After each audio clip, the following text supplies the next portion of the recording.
அவுது பில்லாஹி மினஷ் ஷைத்தானிர் ரஜீம். பிஸ்மில்லாஹிர் ரஹ்மானிர் ரஹீம். அன்பார்ந்த நேயர்களே, பலஸ்தீன் மீட்பு போர் 326வது நாளை அடைந்திருக்கிறது. இந்த 326வது நாளில் 325வது நாளிலும் 324வது நாளிலும் நடந்த பல விஷயங்களுடைய உண்மையில் வெளிவந்திருக்கிறது. மிகவும் அதிர்ச்சியான தகவல் என்னவென்று சொன்னால்,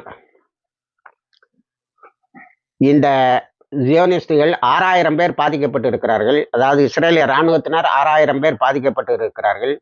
இதை இஸ்ரேலிய மருத்துவமனைகள் சொல்லுகிறது. அது சிஃப் என்ற சஃபத் பகுதியில் உள்ள, லெபனானுக்கு பார்டர்ல உள்ள எல்லையில் உள்ள மருத்துவமனையும், அடுத்து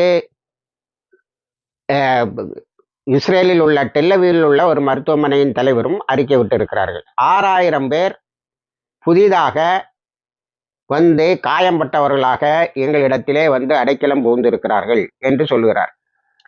அல் ஜலீல் மெடிக்கல் சென்டர் இன் நகாரியா வந்து உங்களுக்கு ஹிஸ்புல்லா தாக்கியதில் மிக முக்கியமான நகரம். ஞாயிற்றுக்கிழமை ஹிஸ்புல்லா தாக்கியதில் மிக முக்கியமான நகரம் நகாரியா. அது கோஸ்டல் ஏரியா. அது அதனுடைய தலைவர். அடுத்தது த சிஃப் மெடிக்கல் சென்டர் சஃபத்துங்கிறத நான் ஏற்கனவே சொல்லியிருக்கேன், லெபனானுடைய பார்டரில் உள்ளது. இந்த 2 மருத்துவமனைகளிலும் 6000 பேர் வந்து புதிதாக வந்து அட்மிட் ஆகிருக்காங்க. இன்னொரு 800 பேர் காசாவில் இருந்து வந்து அட்மிட் ஆகிருக்காங்க. காசாவுக்கு இது எந்த விதத்திலும் பக்கத்தில் இல்லை, இருந்தாலும் மற்ற மருத்துவமனைகள் எல்லாம் நிரம்பி வழிவதால் அவர்களை இங்கே அனுப்பி இருக்கிறார்கள். அவர்களுக்கு பலவிதமான காயங்கள், இந்த ஸ்னிப்பர் இதில் உள்ளது பெரிய புண்ணாயிருது, ஈஸியாக ஆன்டிபயோட்டிக்ஸ் வேலை செய்யலை, இப்படி நிறைய அறிக்கைகளை விட்டு இருக்கிறார்கள். அப்போ இந்த சண்டேல நடந்த தாக்குதல் ஒன்றும் சும்மா போகல. அடுத்து நேற்று நெட்சாரிம் நான் வழக்கமாக சொல்லிக்கிட்டே வரேன், அது ஒரு ஜங்ஷன். அந்த ஜங்ஷனை 4வது தடவையாக நேற்று ரீப்ளேஸ் பண்ணாங்க. அந்த இடத்தையும் தாக்கி இருக்கிறார்கள். அதிலிருந்து 4 கிலோமீட்டர் அந்த பக்கம் போயிட்டு இன்னொரு நெட்சாரிமை கிரியேட் பண்ணுறாங்க. துரத்தி அடிக்கிறாங்கன்னு அர்த்தம். இப்போ இஸ்ரேலிய இராணுவம் என்ன சொல்லுதுன்னா, இல்லை நாங்கள் பழைய நெட்சாரிம் தான் 4 கிலோமீட்டரை விசாலப்படுத்தி இருக்கிறோம் என்று சொல்லுகிறார்கள். ஆனால் நேற்று வரைக்கும் Netzarim the slaughter house of the Zionist ஆர்மிங்கிறது பத்திரிகைகளில் வந்த தலைப்பு. நெட்சாரிமில் தான் சியோனிஸ்ட் இராணுவத்தின், அதாவது யூத இராணுவத்தின் கபர்ஸ்தான் என்பது நேற்று வரைக்கும் செய்தி. அதை நேற்று நானும் சொன்னேன். அதன் பிறகு நேற்று டேரல் பலா அவில் 2 ஆம்புஷ் நடத்தியிருக்காங்க. ஒவ்வொரு ஆம்புஷ்லையும் குறையாமல் 32 பேர் இறந்திருக்கிறார்கள் அல்லது காயம்பட்டிருக்கிறார்கள். இவர்கள் இறந்ததாகவே சொல்ல மாட்டார்கள், காயம்பட்டதாகத்தான் சொல்வார்கள். ஆனால் அவர்கள் நேற்று கண்ணை பற்றி கொண்டு நிறைய இடங்களில் குண்டுகளை போட்டிருக்கிறார்கள். அதில் ஏறத்தாழ ஒரு 42 பாலஸ்தீனர்கள் இறந்திருக்கிறார்கள். ஒரு 100க்கு மேற்பட்டவர்கள் காயம்பட்டிருக்கிறார்கள்.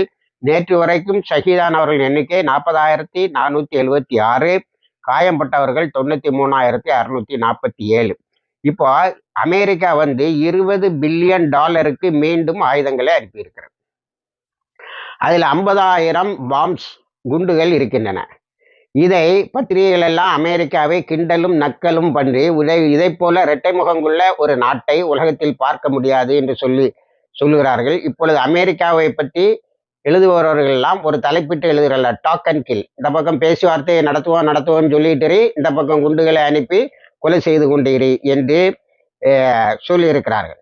அடுத்தது நேற்று குண்டு போட்டதில் எந்த அளவுக்கு கண்ணை மூடிக்கொண்டு குண்டுகளை போட்டிருக்கிறார்கள் என்று சொன்னால், 27 United Nations relief and works ஏஜென்சியினுடைய ஆட்கள் இறந்திருக்கிறார்கள். அதாவது எவனை கண்டாலும் கொல்லுங்கிற ஒரு பைத்தியம், அது அத்தனையுமே அப்பாவிகள். இதற்கிடையிலே ஃபர்கான் காசி என்ற ஒரு அழைத்து செல்லப்பட்டவர், ஹாஸ்டேஜஸில் ஒருவர் சுரங்கப்பாதை வழியாக தப்பித்து வந்து விட்டார். அவர் தப்பித்து வரும்போது அவரை கண்டுபிடித்த ஹமாஸுடைய போராளி அவரை சுடலாம் என்று பார்த்திருக்கிறார். இல்லை, வேண்டாம், நாம் தான் இப்படி கொலை செய்து கொண்டு இருக்கிறோம், நாம் ஏன் ஓட விட்டு கொலை செய்து விட்டோம் என்று சொல்லுவார்கள் என்பதனால் விட்டு விட்டார். அவர் பிறகு இஸ்ரேலிய இராணுவத்தை நோக்கி வந்தார். சாதாரணமாக சுற்று பண்ணுவான், நேற்று அவர் கையை தூக்குனதை வச்சு நம்பிட்டானுவோம். அதுக்கு பிறகு ஒரு பெரிய அறிக்கை விட்டு இருக்கிறார்கள், நாங்கள் ஒரு அழைத்து செல்லப்பட்டவரை எங்களுடைய ஆபரேஷனோட எங்களுடைய போர் தந்திரங்கள் வழியாக நாங்கள் காப்பாற்றி விட்டோம் என்று. ஆனால் அதே நேரத்தில் டெல்லவியில் ஆயிரக்கணக்கானவர்கள் கூடி ஒரு பிரஸ் மீட் நடத்திருக்காங்க. நத்தியானு நமது அழைத்து செல்லப்பட்டவர்களை கொலை செய்கிறார். கொலை செய்வது மட்டுமல்ல, ஹீ இஸ் பரியிங், ஓடி வந்தவரை தங்களுடைய சாதனைகள் நீங்கள் சொல்ல வேண்டாம் என்று. அது ஹெஸ்ஸி ஹெல்வியும் காலண்டு 2 பிரஸ் மீட்டுக்கு வந்தாங்க. ஒருத்தர் என்னன்னு கேட்பாங்க, இல்லைன்னு இல்லை போயிட்டாங்க. அவன் தப்பிச்சு வந்தது நீ எப்படிடா பெரிய சாதனைன்னு சொல்றங்கிற மாதிரி விரட்டி அனுப்பி விட்டார்கள். ஆக நேற்றும் இந்த ஹிஸ்புல்லானுடைய தாக்குதலை சொல்லும்போது அவர்களுடைய ஹமாஸுடைய தாக்குதலை சொல்லும்போது 326 நாட்களுக்கு பிறகு, ஏதேசம் 11 மாதங்களுக்கு பிறகு புது தெம்போடும் புது வலிவோடும் புது ஆயுதங்களோடும் உங்களை சண்டையிடுவது மட்டுமல்ல, இப்பொழுது நீங்கள் தினசரி இழக்கிற இராணுவத்தின் எண்ணிக்கை 3 மடங்காக ஆகியிருக்கிறது. குறையாமல் 150 200 பேர் மருத்துவமனைகளுக்கு வருகிறார்கள். இதுல இறந்தவர்கள் கணக்கில் இல்லை. இறந்தவர்களே மார்ச்சூரிக்கு அனுப்பிடுவான், அல்லனா எடுக்க மாட்டான். அதனால அந்த கணக்கு இல்லை என்று மருத்துவமனைகள் கூறுகின்றன. மருத்துவமனைகள் எந்த அளவுக்கு நிரம்பி ஒழிகிறது என்று சொன்னால், எந்த இடம் பாதுகாப்பாக இல்லையோ, அதுதான் நார்தன் இஸ்ரேல், அது பாதுகாப்பாக இல்லை என்று சொல்லி கொண்டிருக்கிறார்கள். அங்கே ஆம்புலன்ஸுகள் போனால் இவர்கள் தாக்க மாட்டார்கள், அவ்வளவுதான். நேற்றும் டெல்லவியில 10,000 பேர் கூடியிருக்கான். ஹிஸ்புல்லா அடிச்ச அடியில் 2 அடி அடிச்சிருந்தா நமக்கும் பிணங்களுடைய மனித பிணங்களுடைய எண்ணிக்கையை அதிகமாக காட்டலாம். ஆனால் அந்த மக்கள் நத்தியானுவுக்கு எதிராகவே போராடுகிறார்கள். ஆகவே அவர்களை கை வைப்பது, அவர்கள் எந்த குற்றமும் செய்யாதவர்களை, எங்களுடைய குடும்பத்தவர்களை அழைத்து வாருங்கள் என்று சொல்லுபவர்களை தாக்குவது சரியாக இருக்காது. ஆனால் இதுவரைக்கும் நம்ம சொல்லி கொண்டிருந்தோம், நேற்று வரைக்கும் மற்ற ஊடகங்கள் எழுத தொடங்கிவிட்டன. அப்பாவியை கொலை செய்வதுதான் உன்னுடைய சாமர்த்தியம் என்று சொன்னால், அதற்கு நீ உள்ளே ஹமாஸ் போராளிகள் இருந்தார்கள் என்று சொல்வாய் என்று சொன்னால், அவர்களும் அதே போல செய்வதற்கு நிறைய வாய்ப்பு இருந்தது. நீ ஞாயிற்றுக்கிழமை நடந்த அந்த திடீர் தாக்குதலில், ஹிஸ்புல்லானுடைய தாக்குதலில் இறந்தவர்களுடைய எண்ணிக்கையை இன்னும் மறைத்து கொண்டிருக்கிறாய். ஆனால் மருத்துவமனைகள் சொல்லுகின்றன 3500 பேர் பிளஸ் 1700 பேர், அப்போ 5200 பேர் வந்து விட்டார்கள். ஞாயிற்றுக்கிழமையில காயம்பட்டவர்கள் 450 பேர். நீ லெபனானுக்கு உள்ளால அனுப்பின படையில காயம்பட்டு வந்தார்கள். என்கிட்ட செத்தவங்க கணக்கு என்கிட்ட இல்லை அப்படின்னு அல் ஜலீல் மெடிக்கல் சென்டரும் சிஃபத் ஹாஸ்பிட்டலும் அறிவித்திருக்கிறது. என்ன அர்த்தம்? அடி சரியா விழுந்துருக்கு. அப்பாவிகளோ அல்லது பொதுமக்களோ யாரும் மருத்துவமனையில் விழுந்ததாக அவர்கள் சொல்லவில்லை.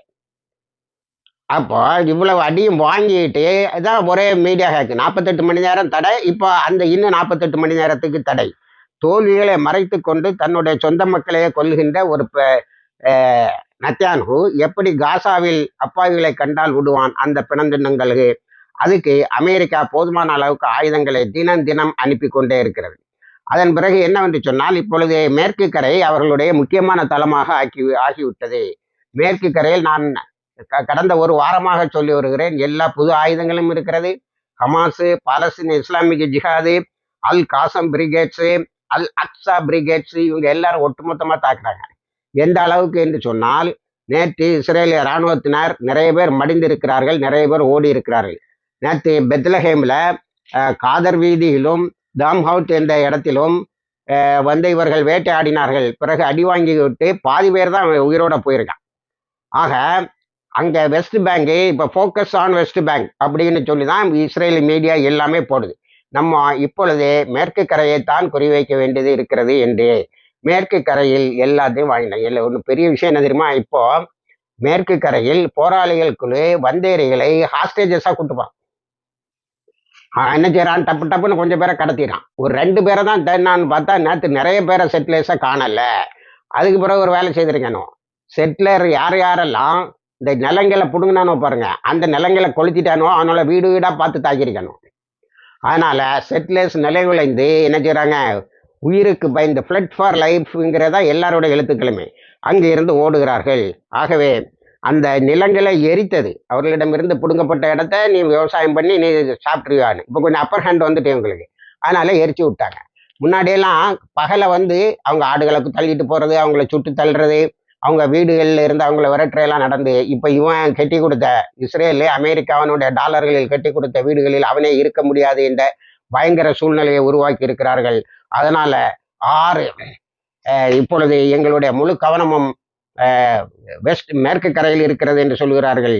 இத்தனையும் சாதித்த போராளிகள் குழுக்கள் 5 தியாகிகளை 5 பேர் ஷஹீதா இருக்கிறார்கள். போராளிகள் குழுக்கள் அவர்கள் அதை எதிர்பார்த்தானே அந்த களத்துக்கு வருகிறார்கள். தங்களுடைய லட்சியத்தை அடைந்து விட்டார்கள். அடுத்தது ஹிஸ்புல்லா இஸ்ரேலினுடைய ட்ரோன்ஸோடைய தாக்குதல். இதுல நேற்று தாக்கி இஸ்ரேலில் ஏற்பட்ட அழிவை பேசுவதற்கு முன்னால் நாம் 2 முக்கியமான விஷயங்களை பார்க்க வேண்டும். ஒன்று இந்த 8200 மொசாது சின்பத்தோடைய ஹெட் குவார்ட்டர்ஸ் அழிச்சாங்களே, அதை நான் 2வது நாளில் இருந்தே திங்கட்கிழமையில இருந்தே சொல்லி வருகிறேன்.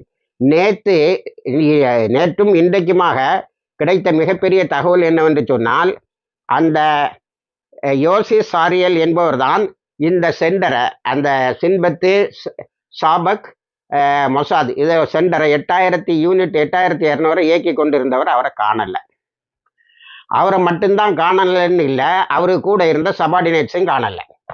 இப்போ அமெரிக்கா ஸ்டாண்டிங் வித் இஸ்ரேலுக்காக நாங்கள் நின்று கொண்டு இருப்போம் என்ற வேலையை செய்து கொண்டிருக்கின்ற அமெரிக்கா இந்த யோசி சாரியல் எங்க போனாருங்கிறத கண்டுபிடிக்கணும். கடத்திட்டு போயிருந்தா மிகப்பெரிய ஆபத்து என்று சொல்லுகிறார்கள். ஆனா அமெரிக்கா என்ன சொல்லுதுன்னா, அவரும் அவருக்கு கீழே உள்ள கமாண்டர்களும் கொலை செய்யப்பட்டிருக்கிறார்கள் என்று சொல்லுது. பாடி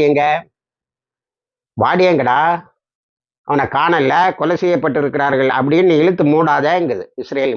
இதை மிகப்பெரிய தோல்வி. இதில் ஜோர்டான் ரொம்ப அழகா இங்கதான் இருக்குன்னு காட்டி விட்டுட்டு அவன் பாட்டு இருந்துக்கிட்டான். நீ இந்த அரபு நாடுகளையே ஏமாற்றி முஸ்லீம்களை கொலை செய்து கொண்டு இருக்கலாம் என்பது நேற்றோடு முடிவடைகிறது. இனி அந்த ஜாலம் நடக்காது என்று நினைக்கிறோம். இதை மீறி ஏதாவது ஒரு அரபு நாடு உனக்கு பக்கத்தில் நின்றால் அது அடிவாங்கும், அழியும் என்ற நிலை இப்பொழுது உருவாக்கப்பட்டு இருக்கிறது. இது ஒரு மகத்தான வெற்றியாச்சா? இப்போ இந்த நான் சொன்ன 2 மருத்துவமனைகள் இருக்கு பாருங்க. ஒன்று சைஃப் ஹாஸ்பிட்டல், இன்னொன்று நகாரியாவுக்கு பக்கத்தில் உள்ள அல் ஜலீல் மெடிக்கல் சென்டர். இந்த 2 மெடிக்கல் சென்டர்லையும் வந்த 5200 பேர் ஹிஸ்புல்லாவுடைய தாக்குதலில் பாதிக்கப்பட்ட இராணுவத்தினர். அப்போ ஏதோ 320 அடித்தான் எல்லாம் புஷ்வானம் தானா அப்படின்னு இல்லை. நான் கூட நண்பர்களிடம் சொல்வதுண்டு, இவர்கள் தாக்குவார்கள், அவர்கள் அடிபடவில்லை என்று சொல்வார்கள், நம்ம தான் அடிபட்டதுன்னு பேசிட்டு இருக்கணும் என்று நண்பர்களிடத்தில் வேடிக்கையாக சொல்லி கொண்டிருந்த உண்மையிலே சரியான இலக்கு பார்த்து அடித்திருக்கிறார்கள். அப்போ இந்த 5200 பேர் போக பார்டர்ல 450 பேர் அடி வாங்கிட்டு வந்திருக்கான். மீதியைத்தான் காசா பகுதியில் இருந்து வந்தார்கள் என்று சொல்கிறார்கள். அப்ப காசா பகுதியில் அடி வாங்கினதை மறைக்கிறதுக்கு நீ செய்யக்கூடிய ரொம்ப இது ஆம்புலன்ஸ் அடிக்க மாட்டாங்க முஜாஹிதுகள். இல்லை, ஆம்புலன்ஸ்ல அடிச்சு உனக்கு இந்த 800 பேரையும் முடிச்சிருப்பாங்க. உனக்கு தான் ஆம்புலன்ஸ் டிரைவரு, அதில் போகிற குழந்தை எல்லாத்தையும் கொலை செய்து பழக்கம். இவ்வளவு நெருக்கடி கிடையிலும் நீ 40,000க்கு மேற்பட்ட 41,000 காணாமல் போனவர்கள் ஒரு 19,000 இதெல்லாம் சேர்த்தா அது வருது, 1 லட்சத்துக்கு மேலே வருது. நான் ஏற்கனவே சொன்ன லான்செட் கொடுத்த அறிக்கையும் 45 கள மருத்துவர்கள் கொடுத்த அறிக்கையும் நிறையவே சொல்லுகிறது. அதுதான் உண்மையாக இருக்கு என்பது இப்பொழுது நம்மளுடைய கணிப்பு. அப்போ ஹிஸ்புல்லானுடைய தாக்குதல் அந்த யூனிட் 8200 பயங்கரமா பாதிக்கப்பட்டிருக்கு. நேற்று டெல்லவியில் பயங்கரமான ஹேக்கிங் டேட்டாஸ். இது இஸ்ரேல் செய்ததா போராளிகள் செய்தார்களா என்று தெரியவில்லை. தோல்வியை மறைப்பதற்கு வேறு வழி இல்லை. நேற்றுன்னு ஒரு 120 ராக்கெட் ஹிஸ்புல்லா தளராம அடிக்குது. இவங்க என்ன சொன்னாங்க, இஸ்ரேலு ப்ரீஎம்டிவ் அட்டாக்ல முன்னெச்சரிக்கை தாக்குதலில் 100 தளங்களை ஒன்றுமில்லாமல் ஆக்கிவிட்டார்கள் என்று. எந்த தளமும் பாதிக்கப்பட்டதாக தெரியவில்லை. அவர்கள் மீண்டும் தாக்கி இருக்கிறார்கள். இதுல அல் மனார் தாக்கி இருக்கிறார்கள், பெய்த் ஹிலலை தாக்கி இருக்கிறார்கள், அல் ஜவுராவை தாக்கி இருக்கிறார்கள். அடுத்தது அல் ஜலீல், அல் அபத், அல் அதிசா என்ற இடங்களை தாக்கி இருக்கிறார்கள். இப்படியே அந்த பட்டியல் பெருசா போகுது. 16 புது செட்டில்மெண்ட்டுகளை தூரமா போய் இது வரைக்கும் அப்பர் கலியில் வரைக்கும் இருந்ததை காலி பண்ணி வச்சிருந்தாங்க. இப்போ இந்த அப்பர் கலியை தாண்டி 16 நியூ செட்டில்மெண்ட்ல சைரன் சத்தம் கேட்டிருக்கு, எல்லாரும் ஓடி போயிருக்கிறார்கள். இனி அந்த பில்டிங்கை அடித்து உடைப்பார்கள். சைரன் சத்தம் போடுறதுக்கு நம்ம சொல்ல மாதிரி சந்திக்க ஒரு நேரம், சலாம் சொல்ல ஒரு நேரமான சைரன் சத்தத்திலே அடித்து அவ்வளோ பேரையும் பணமாக்கி எங்களாலே இவ்வளோ பேரை பணமாக ஆக்க முடியும் என்று காட்டியிருக்கலாம். 16 செட்டில்மெண்ட்டு அதிலேயே காலியாகி அதிலேயே உடைந்து போய் இருக்கிறது. அதனால இப்ப ஹிஸ்புல்லாவுடைய தாக்குதலை இங்க தாங்க முடியல, வெஸ்ட் பெங்காலுடைய வெஸ்ட் பேங்க் மேற்கு கரையனுடைய தாக்குதலை அங்க தாங்க முடியல, ஹமாஸ் எங்க இருந்தா வராங்க புதுசு புதுசான்னு தெரியலன்னு அவனோலே சொல்றான். இப்ப இதுக்கிடையில அவங்களுடைய சீஃப் ஆஃப் ஸ்டாஃப் வந்து என்ன சொல்லியிருக்காங்களா, நீங்க லெபனான்லையும் ஜெனோசைட் கூட்டுப்படுகொலைகளை செய்யுங்கள் என்று சொல்லியிருக்கிறார்கள். அப்பதான் அவன் கோவப்பட்டு ஆரம்பிச்சான்னா இங்க பிணங்கள் வரும். அடுத்தது ஈராக்கிய ரெசிஸ்டன்ஸ் அவங்க என்ன செய்யறாங்கன்னா, நாங்க என்ன சும்மா இருக்கிறதுன்னு சொல்லி அவங்க ஹைஃபாவை தாக்கிட்டு இருக்காங்க. ஹைஃபால நான் சொன்னேன் பல மிலிட்டரி தளங்கள் இருக்கு, 81,500 மிலிட்டரி கோடவுன் இருக்கு. அதனால அவங்க ஹைஃபாவை தொடர்ந்து தாக்கி கொண்டு இருக்கிறார்கள்.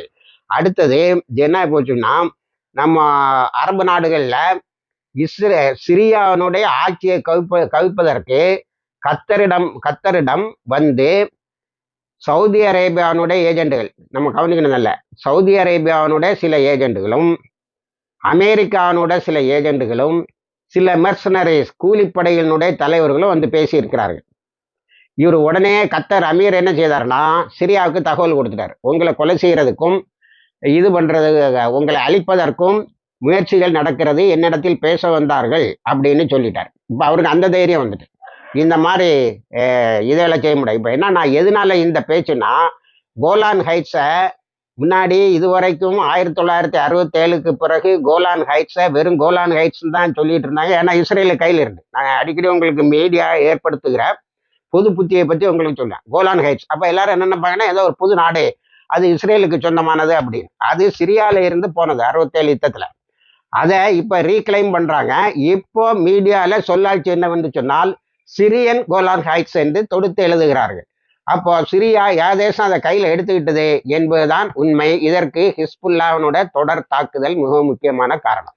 இப்போ Golan Heights, Syrian Golan Heights சிரியாவுக்கு சொந்தம் இல்லாமல் ஆவதற்கு ISI போல உள்ள அமைப்புகளை அங்கே உருவாக்கி கவலையர்களை மீண்டும் பண்ண வேண்டும். 9 வருஷமா கொலைகளை செய்து கொண்டிருந்தார்கள், அதை மீண்டும் செய்வதற்கு முயற்சி செய்கிறார்கள். என்னவோ அல்லாஹ் வந்து இந்த அரபு நாடுகளுக்கு மனசுல என்ன போட்டான்னு தெரியல. இப்போ முஸ்லிம்கள் இறப்பதை பார்த்து கொண்டு உல்லாசமாக இருப்பதற்கு அவர்கள் மனது கேட்கவில்லை என்று தெரிகிறது. அடுத்தது சவுதி, நேற்று நான் சொன்னேன், சவுதி ஈரான்ல போய் ஈரான் வெளிவாரத்துறை அமைச்சரோடு இருந்து அறிக்கை விட்டார்கள். நேற்று பென்கர்ன்னு சொல்லக்கூடிய அந்த பைத்தியம் முடித்தவன் அல்-அஸ்கா பள்ளிவாசலில் ஒரு சைனகாகுன்னு சொல்லக்கூட ஈது ஆலயத்தை எழுப்புவேன் என்று சொன்னதை பயங்கரமாக கண்டித்திருக்கிறார்கள். இதுவரைக்கும் அது என்னவோ ஏதோன்னு இருந்தாங்க. நேற்று நாங்கள் அதை பொறுத்து கொண்டு இருக்க மாட்டோம் என்று சொல்லி இருக்கிறார்கள். இப்போ இஸ்ரேலுடைய ஈரானுடைய இந்த அடிப்படை ப்ரிப்பரேஷன் இருக்கு பாருங்க. அதாவது இந்த அரபு நாடுகள் நாம் தாக்குதல் நடத்தும் போது அரபு நாடுகள் உதவிக்கு வந்துவிடக் கூடாது என்பதை தடுத்து விட்டார்கள். 2வது, இப்போ எகிப்து ஜோர்டான் இந்த 2 பேருடைய தளங்களையும் பயன்படுத்தி தாக்கலாம். அதனால எகிப்து என்ன சொல்லிட்டு இருக்குன்னா, இஸ்ரேல் வில்லனாகவே காட்டிட்டு இருக்கு. பிலாடெல்பியால இருந்து வெளியே போ, இல்ல நாங்க தாக்க வேண்டியது வரும். அவன் தாக்குவானா தாக்க மாட்டானான்னு தெரியல. ஆனா போராளிகள் குழுக்கள் அங்க ஏற்கனவே லாம்பிரியத்தின் சொல்லக்கூடிய சிலந்தி வேலை போன்ற சுரங்கப்பாதைகள் இருக்கின்றது, உள்ள போய் தாக்குவார்கள். அது இஹ்வானுல் முஸ்லிமின் பிறந்த இடம் என்பதை நீ மறந்துவிடக்கூடாது என்பது இப்பொழுது தெரிகிறது. ஆகவே இப்போ ஜோர்டானும் பேச கொடுக்கும். ஏன்னா 8200 யூனிட் தாக்குனல் அதுக்கு முக்கிய பங்கு உண்டு. என்னன்னா, ஜோர்டான் காட்டி கொடுத்துட்டுன்னு சொல்ல வேண்டிய அதனுடைய தலைவர் இப்ப அதுல இல்லை. யோசி சாரியல் உயிரோடு இல்லைங்கிறதா இது வரைக்கும் கன்ஃபார்ம் ஆனது. நாளைக்கு உயிரோட வந்துட்டாரு, அல்லனா எங்க ட்ரீட்மெண்ட் எடுத்துட்டு இருக்காரு அப்படின்னு. இவ்வளவு பெரிய முக்கியமான ஆளு ட்ரீட்மெண்ட் எடுத்துக்கிட்டு இருந்தா நமக்கு தெரிஞ்சே இருக்கும். இந்த மாதிரி ஒரு நல்ல ஒரு சூழல் உருவாகி கொண்டு இருக்கிறது. அது எந்த வரைக்கும் போகிறது, இந்த இஸ்ரேலினுடைய படுகொலைகள் எப்பொழுது நிற்கும் என்பதை இணைந்திருங்கள். எல்லா தகவலையும் கொண்டு வந்து சேர்க்கிறோம். வாகிர் தவானா அல்ஹம்துலில்லாஹ்.